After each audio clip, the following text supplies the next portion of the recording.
Chucky has some new competition in the killer doll genre, but had M3GAN ended the way it was originally intended, would it have been as much of a hit?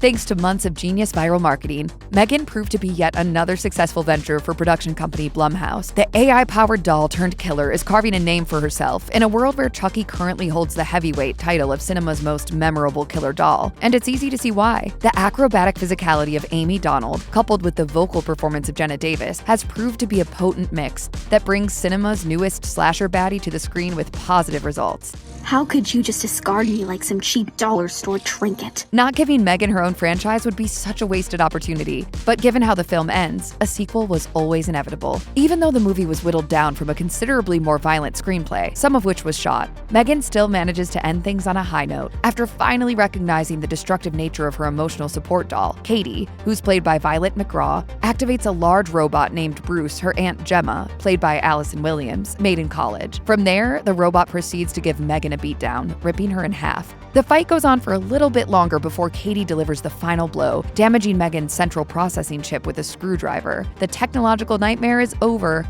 but that last little shot of Gemma's Alexa-like Elsie device turning on by itself suggests that M3GAN Ultroned herself into it before her death. It provides enough of a conclusion to close out the story, but according to director Gerard Johnstone, the ending initially looked a little different. During an interview with Variety, Johnstone talked about how the ending remained relatively intact. M3GAN still had a showdown with Bruce, but rather than concluding things in Gemma's workshop, the fight went on for a little bit longer. Bruce's head would have come flying out of a cloud of smoke, while M3GAN's upper torso would have been held back by whatever was left of the friendly robot. Unfortunately, the staging proved to be too much of a hassle. Johnstone explains, "We couldn't do it for a number of practical reasons. We tried to shoot that version, and the physics didn't work out. There were all these logistical things, so that's why we end up doing the version we did. But I love the version we did, even though that was a cool idea. I love the version we got because it made Katie's character so much more interesting."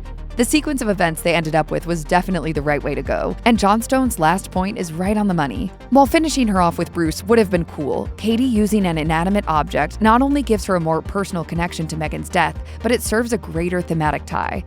You're gonna pair with her.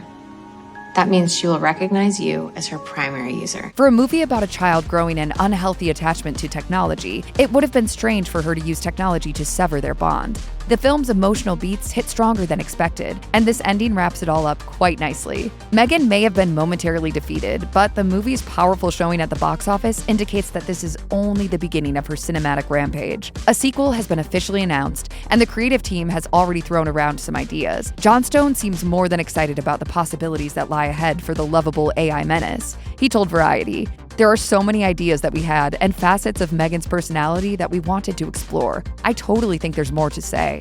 And I know that M3GAN would have more to say."